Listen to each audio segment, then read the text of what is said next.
Hello there and welcome to another edition of The Big Q. Today we talk to the CEO of the Rwanda Governance Board, Professor Mbabazi Sits, who is here to tell us what his institution does, but also more on democracy, good governance, and of course service delivery. Welcome to our edition, sir. Thank you very much, Fiona. For making time to be with us. Thank you. The first question everyone wants to know, what in your opinion is democracy? What is democracy? Let's put it this way. All countries, even those called democratic nations, they have different systems. But for me, democracy is about the people. Even if you go by the definition, the Greek definition of the word democracy, it means power or authority or governance by the people, of the people, and for the people. So it's really the centrality of democracy is about the people. And since across the globe and different countries, people tend to be different. Therefore, democracies also tend to be different because people are the one defining the democratic systems that fit them. No way. Its country, its nation, its people creates its own system that fits that very people. Well, I ask this because Albert here said, why are we ranked low when it comes to democracy? That's a good question. Point number one that we need to be aware of, there is these notions of legacy of colonialism, but even before that, I think democracy has become kind of political commodity for export. Big nations, if you see the world and its evolution, how nations have been evolving and dominating others, as of today, the notion of idea and the political idea has become a very serious commodity for export. So big nations tend to patronize what they call developing nations. And democracy is one of those channels to make sure that you export your own ideas of seeing the world, you export your own ideas of pushing for the governance. And basically, by doing so, sometimes people tend to think their way of doing business is the best, and therefore is important, is exported to those that are considered that are not doing well. But I think we are in this crossroad where developing nations, especially on the African continent, have to stand strong and define and defend their idea of democratic governance, their idea of democracy, the way they think, the governance, the political governance that they think is going to fit their own purposes. But because all over the world, democracy is there to fit the purpose. And that purpose is about development, is about improving livelihood of the people, is about creating wealth, is about creating peace and justice and human rights for all. You talked of course, you mentioned good governance. And what is good governance, basically? What does it even involve? Wow. What is good governance? Let me start by this. At Rwanda Governance Board, one of our first task, of course, as the name goes, is to understand governance and how it is practiced across the globe.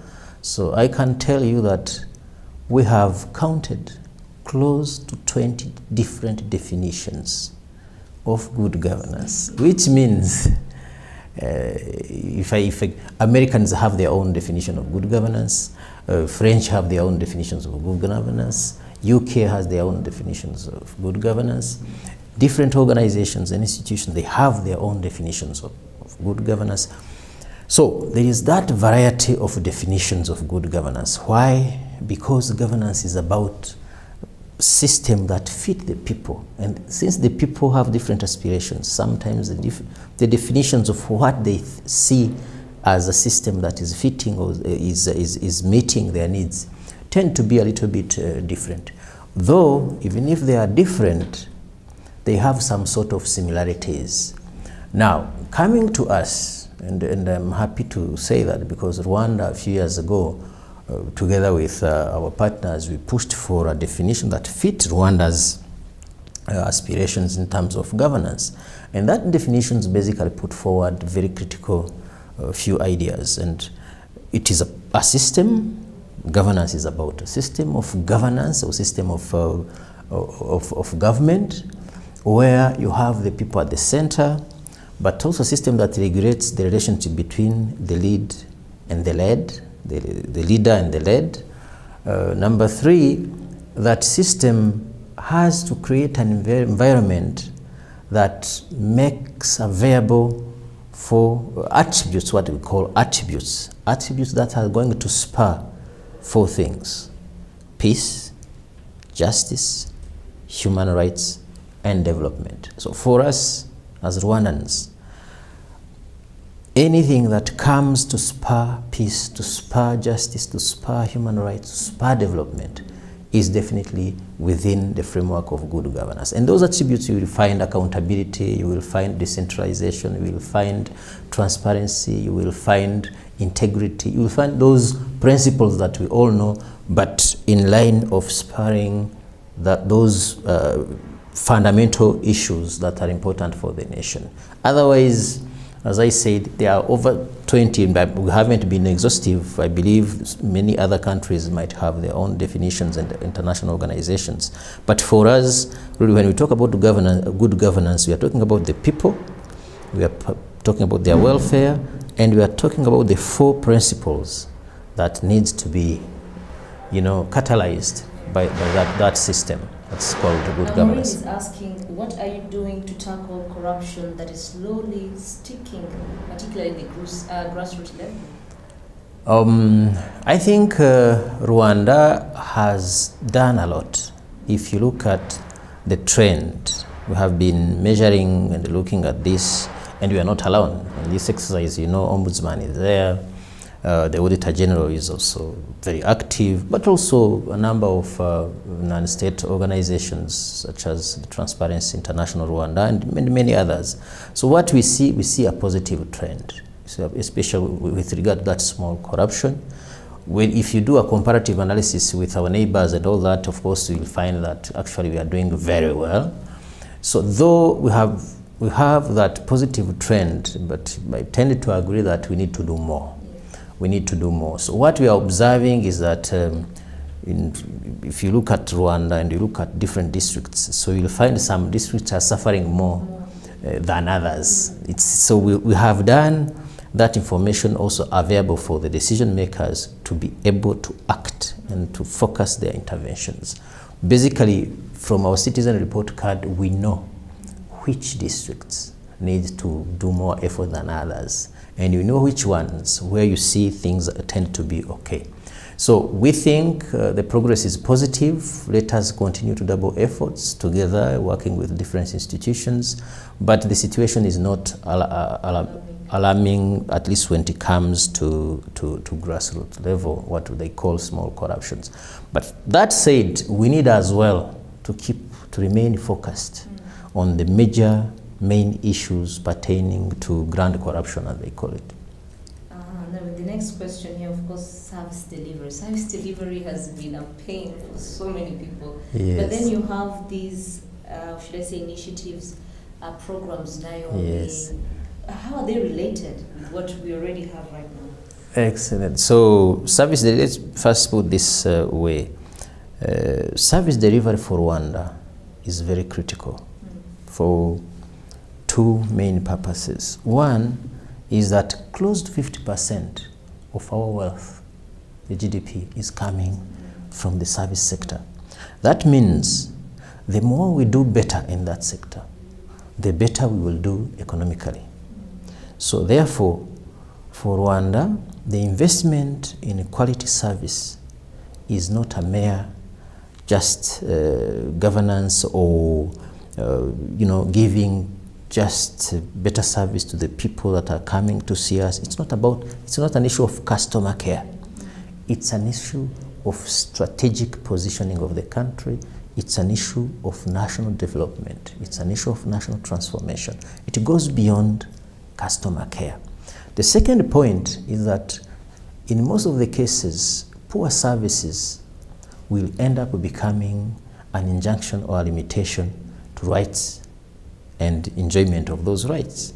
Therefore, as a country that is driven by the concept of centeredness, citizen-centeredness in our way of doing business, therefore, quality service delivery is an imperative vis-a-vis the people, an imperative vis-a-vis the citizens, and it's an imperative, it's an economic imperative, because 50%, maybe tomorrow if you do well, 60% will be coming from that sector.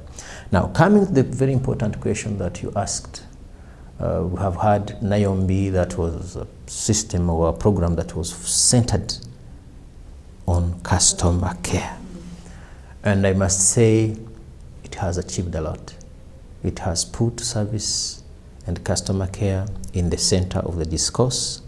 It has really put the Rwandans, especially the private sector, in the course towards maximizing the opportunity in that area. But it hasn't achieved everything. That's why we came up with nk'uwikorera. Zikorera umuturage ibyo gukeneyeho nk'uwikorera. Now we are tackling the services, not only smiling the person or the people who is coming to you, but actually focusing on delivering the service that person is wanting to the best of your abilities. And we are doing this because in most of the cases, in most of the NAYOMBI program was mainly focused in corporate world.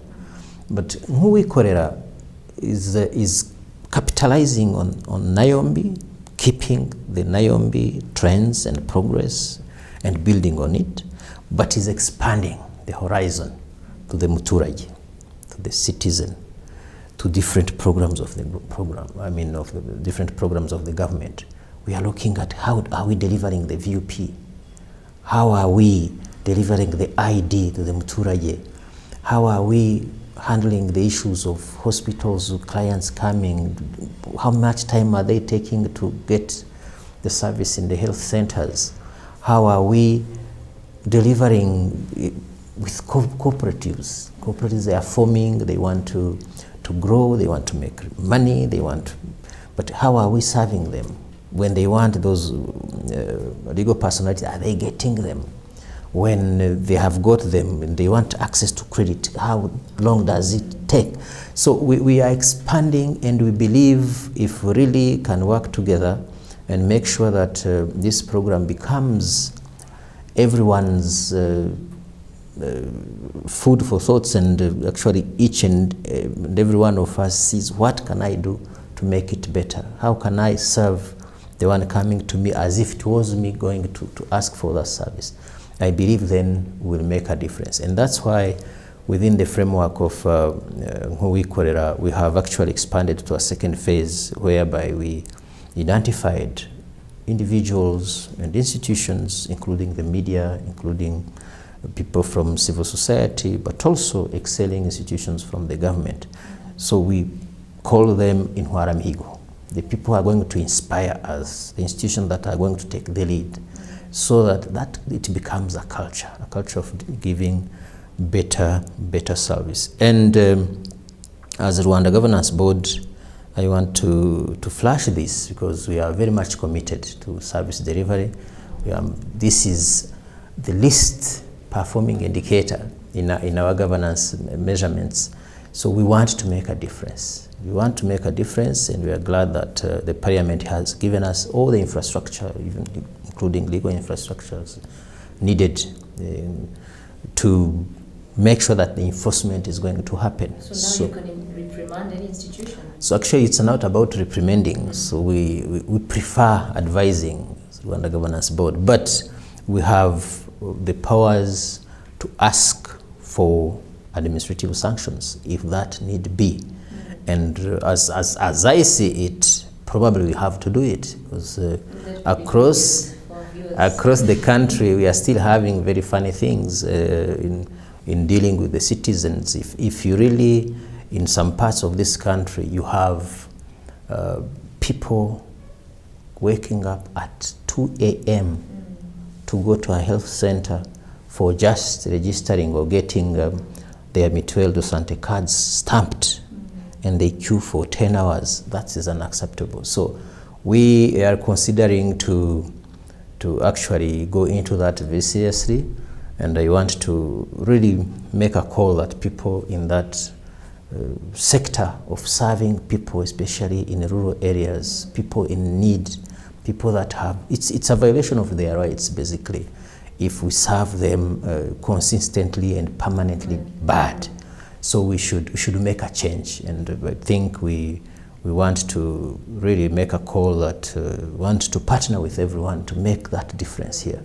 Now we have a question from Mary. Of course, it's still what you just touched on, the quality of service delivery, but here she went down to, I think, to deduce the scorecard that you earlier touched on. They said that during the scorecard, they said that the quality of service delivery was at 72.93%. Yes. Investing in human capital was at 74.88%. Yes. Citizen participation and inclusiveness, 76.48. Could you ask the professor what it means by first investing in human capital, and how does he ensure that the citizen participation, is part and parcel of the growth of the country? Yes. So investing in human and social development, that's how we call the indicator. And it's true, I'm very glad that that person has very well read the scorecard. So we basically measure issues pertaining to education, to health, to environment, and social protection. So the indicator has actually poorly scored because of the unsatisfactory management of social protection programs from the perspective of the people. Though they are very impactful, but their administration is still meeting some unsatisfaction from the citizens. But otherwise, we look at education, we look at health, we look at that part, but also at environment and the way we do environmental protection.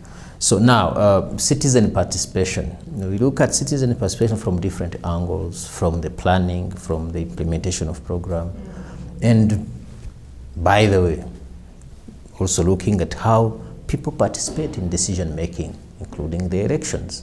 So there are areas where the participation is very high, and people will say it openly, but there are some other areas where participation still remains very low.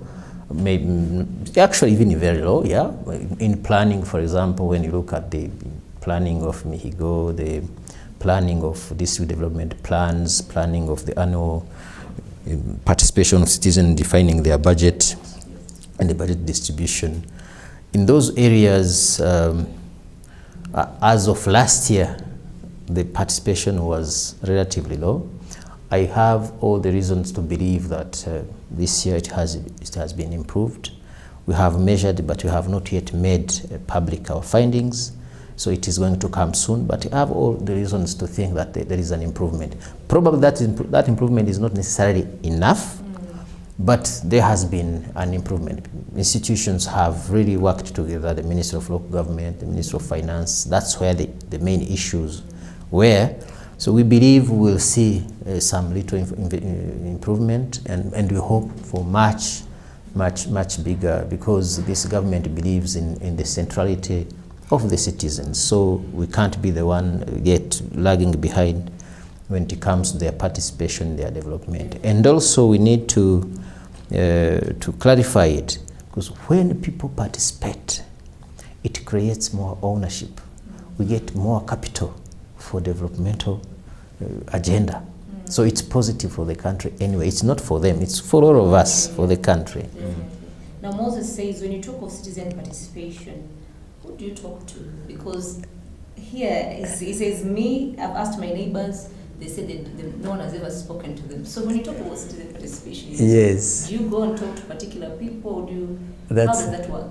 That's a good question. It brings in the question of when you have 6 million of people, how would you stratify the society so that you get a relevant portion of a sample, as they call. So we use scientific methods, and actually we even go beyond the minimum sample size. Our sample size is huge. It's over 10,000 people in the whole country.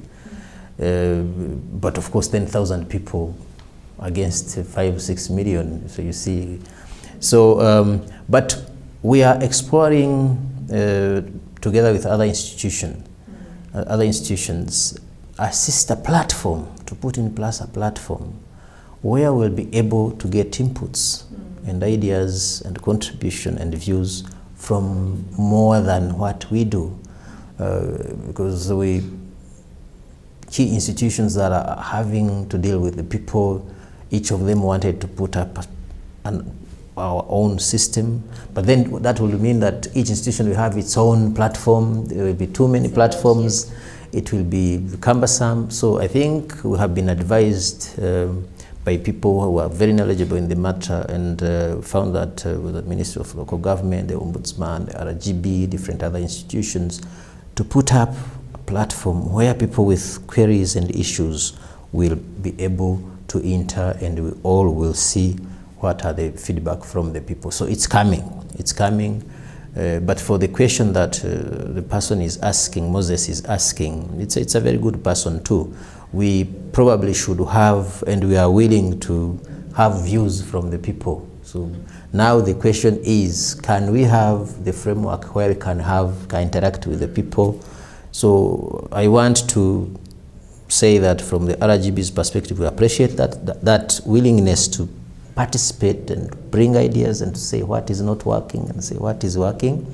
And we will think through and see what we can do so that actually we can get those views as Moses and many others who want to tell us how is it.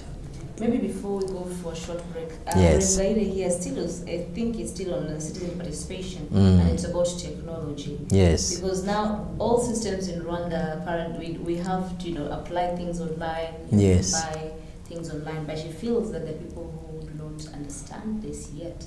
So what are you doing to ensure that they're not left, they're all included yes. in this system? So our governance is basically is absolutely inclusive, and will have to remain inclusive. That's number one. Number two, we don't have enough technology. We need more technology, and we need good technology. Number three, we need customized technology.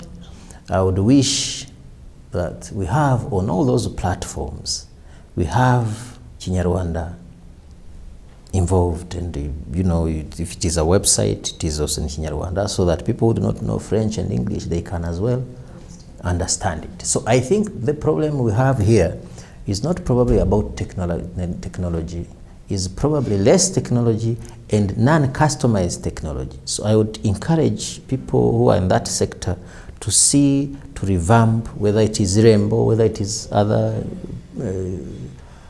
institutions, to make sure that we customize the ICT to the need of the people. And I can give you an example why people they don't have any problem. All these people of third age in rural areas, they have phone. At least those who can afford it, they have it. And nobody has said it has become cumbersome for me to call, or I don't like when you send me SMSs. That's not the problem. We can customize to their capacity, to their whatever, and make sure that we don't complicate it so that it becomes unusable by those people. So I would really encourage institutions to go online, because it makes life easy. For example, if we could find a way of easing health insurance through technology, you will see everybody, each and everyone will come in, and instead of waking up at 2 a.m. for that stamp, you will want to give to your child and whatever, and get the code number that tells you this is your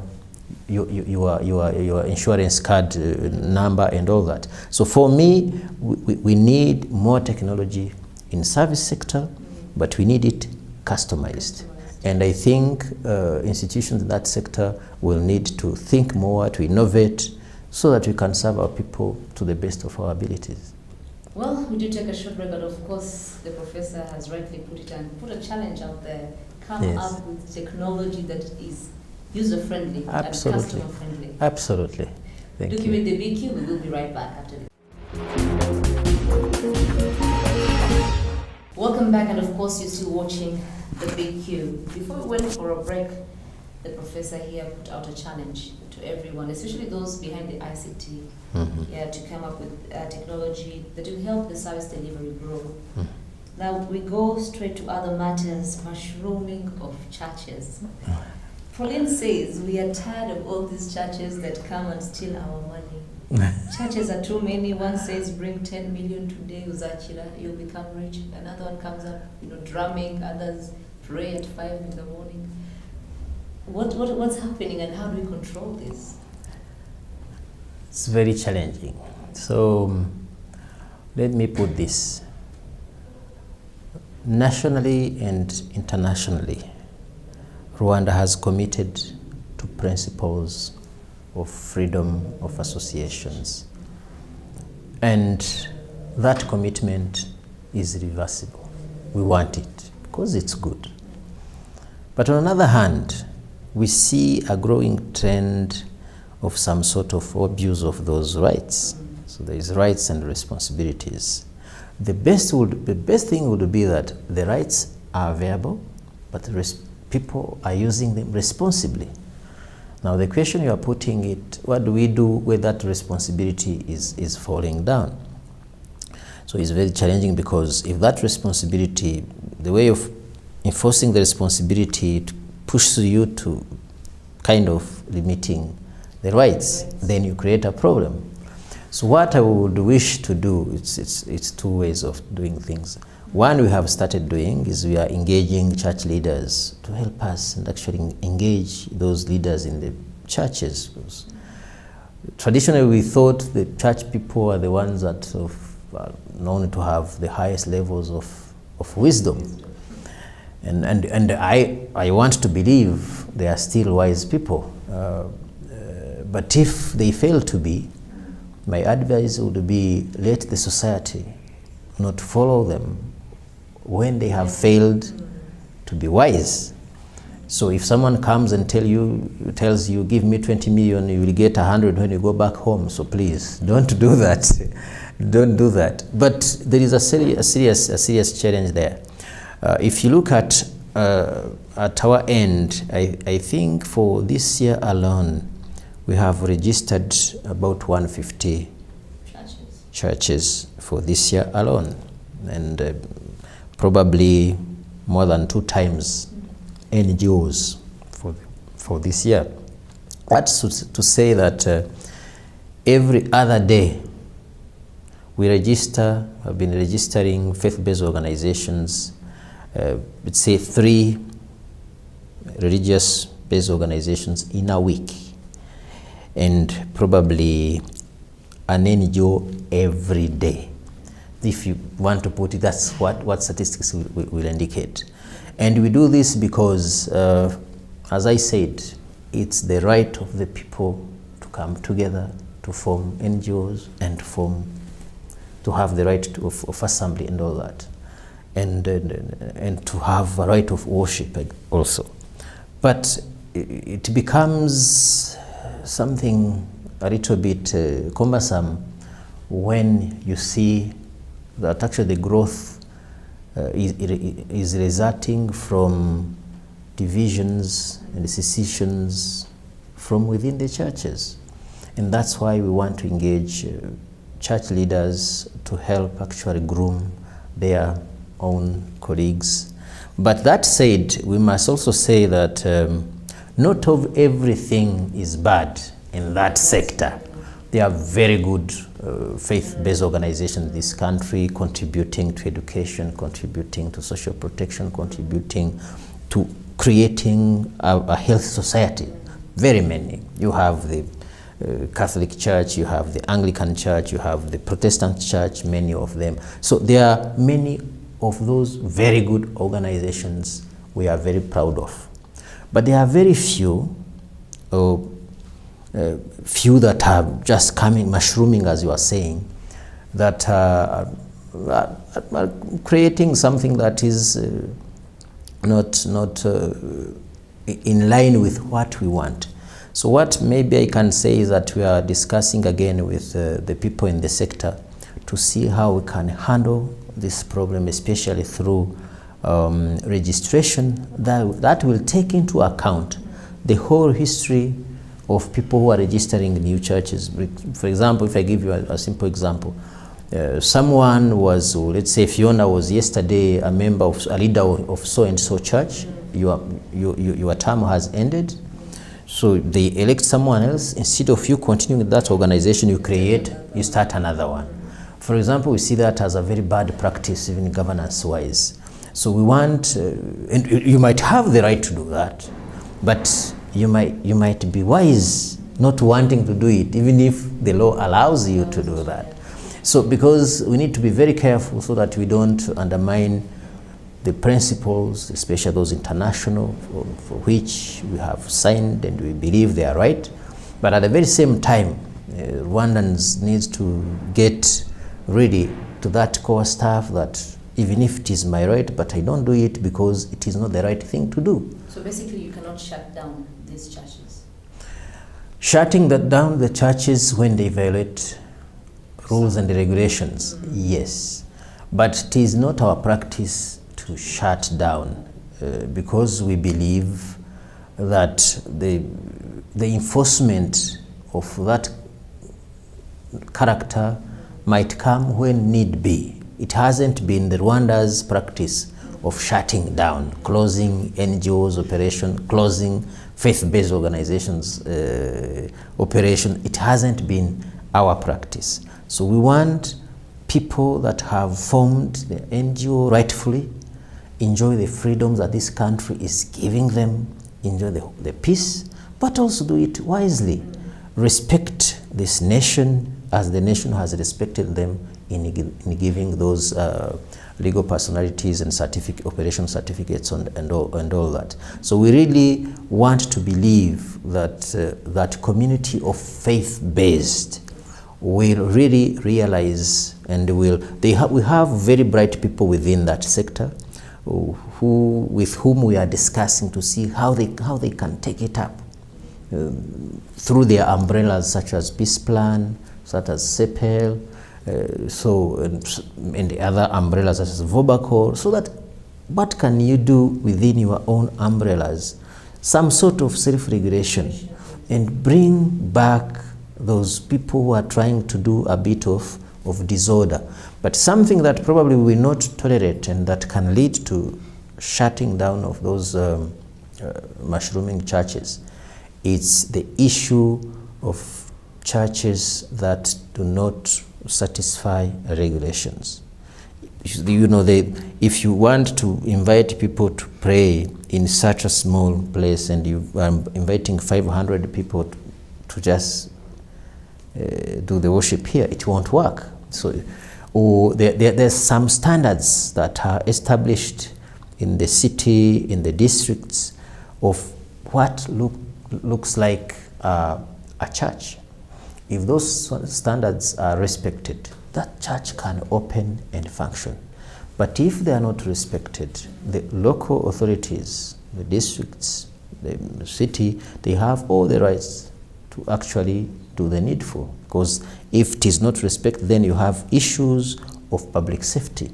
And if to start having the issues of public safety, then it becomes unacceptable. Daisy says, most of the times we've heard RGB come out and say the civil society organizations are not doing enough.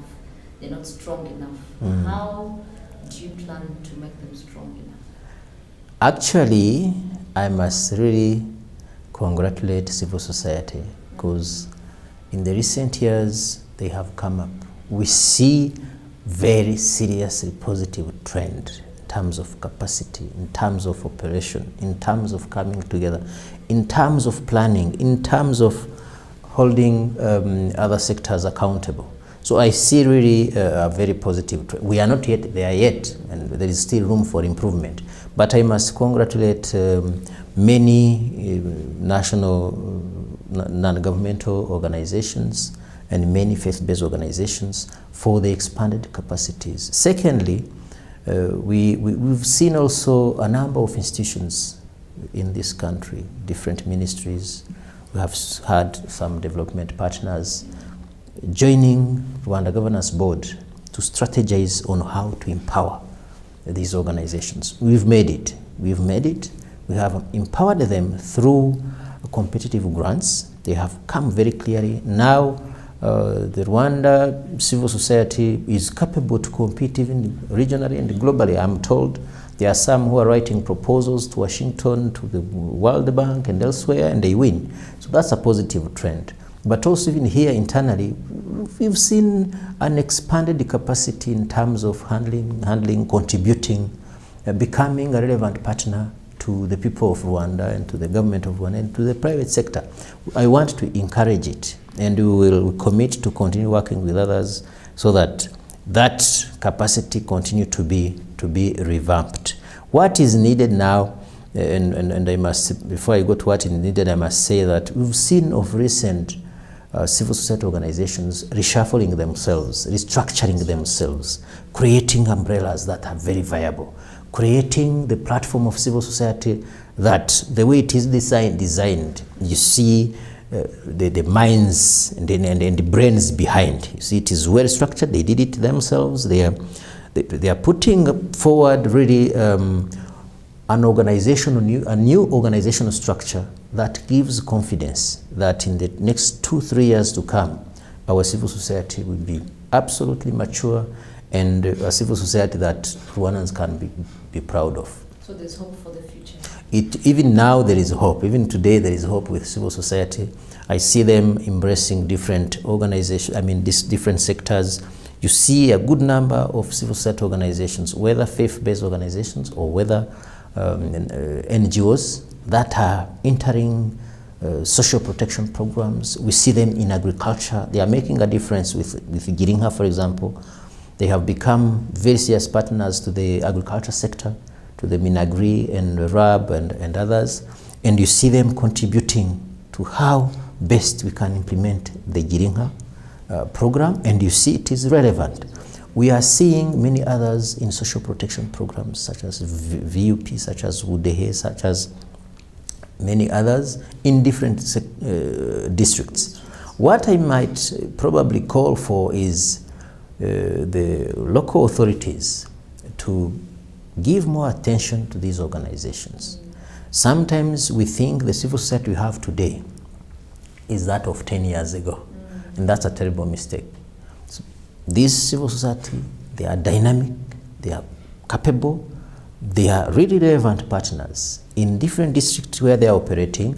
I would advocate for giving them more attention, looking at them as partners, not as some competition, or even thinking that there are people who are coming here just to steal our resources. No, they are serious partners, and we need to be open-minded and to welcome them and to partner with them, because that's even part of what we believe as a government, building more sustainable partnerships going forward. Faith Morache says it is important that we have a vibrant media. So what are you doing to ensure that the media sector development is growing, there's capability for the journalists to, they go to school? That's really another sector that has improved in the recent years. But what can I say? When you look at media sector, since we have started the reforms in 2011, 2012, and today, you see a huge improvement in terms of infrastructure, in terms of opportunities. So the whole essence of reforms was to make media sector a business-oriented sector. And I think we have succeeded. It has become a business-driven sector. But nevertheless, it is still a weak sector, I must say. And it is still a weak sector because there is too much fragmentation in our media sector. We have, Rwandans not read very much, but yet we have 40 registered print media. Who is going to read all of those? So why don't we think of the merging, the mergers, create mergers. You have like 10 or 15 print journals that write in Kinyarwanda that are private. None of them is really maybe Mvaho, but others are like shaky. So why don't we think about creating maybe 2, maybe 3 mergers so that we can be relevant on the market. We have 16 TVs. I don't say nothing there. Are they sustainable? Are they relevant? Can we find at least the merging in terms of programming so that we benefit each from another? We have 36 radios. And all those, most of them are owned by private sector, by different associations, and by different individuals, whether Rwandan or foreigners. That's what government did what it should do. There are other two things that we pushed for, trying to create the Development Journalism Award to instill the culture of excellence in the sector. And I think we are succeeding, is growing, you see. And I can even say, really, maybe you have too high expectations on the sector, but if you compare with 3, 4, 5 years ago, you see really a huge difference. Look at RBA, it has become already an international media organization. So look at many other these emerging radios and TV. Look at TV1, it has really become a people-centered media medium. So all those are very positive trend, but it is not enough. Going forward, two things that I think we need to think about. We need to think about the mergers, and we need to think about how do we create a media circle. I know it is in the process, in the thinking among the media practitioners, but we need to invest more effort so that it becomes real.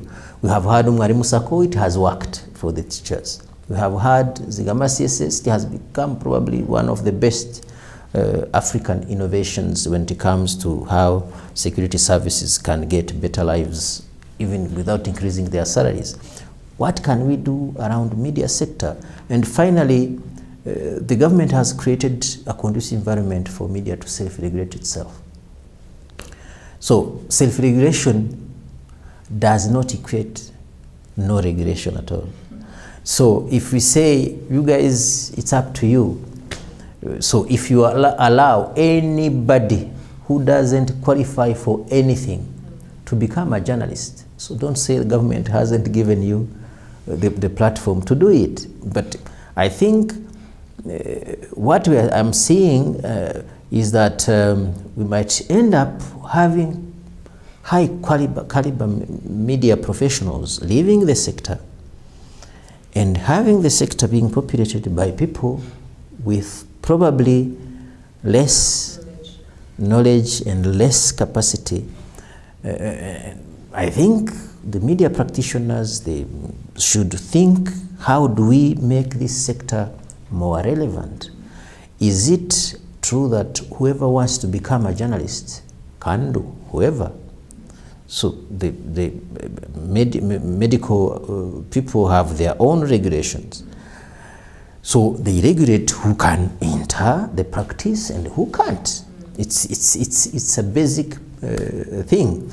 But even if it doesn't happen that way, that it goes through ABCD, but at least let's have, and I think that's what you also referred to, let's have some sort of capacity building programs that are systematic, that are there for those who are already in the sector, but maybe lack some sort of ingredient to make them the best journalists we need. Now, my director says we're out of time, but maybe just for in 2-3 seconds, yes. 7 years, we're now entering the next 7 years. Where should we improve? What needs to be done? In the media sector or overall? Generally, in the country. In the country. The elections now. Excellent. 7 years now. So in 7 years to come, I think there are many things to do. We need to think of Rwanda of 2024, not of Rwanda of 2017. But one that is going to be central is the service delivery chapter. Service delivery chapter has to improve radically. Second, I would put much more emphasis on building sustainable partnerships in this society. And number 3, I would really put an emphasis to make sure that these programs that intend to uplift people from poverty, they are as effective as much as effective as possible, so that because there's a lot of resources, but how they are implemented That's the issue. And number 4, and I can't say everything, I think I would tackle the Rwandan that meet the challenge of the 21st century. Educated, skilled, capable, that is not vulnerable. A youth that is wonderful, a youth that understands that Africa and Rwanda needs them not as capable people, not as vulnerable people that are job seekers and jobless. Thank you very much, sir, for making time to be with us. Of course, if we continue talking, there's so much to talk about that. Thank you very much for making time to be with us. Thank you very much for your invitation. Well, it has been the Big Q, and thank you very much for joining us. To continue to enjoy the rest of our programming and keep it on the TV.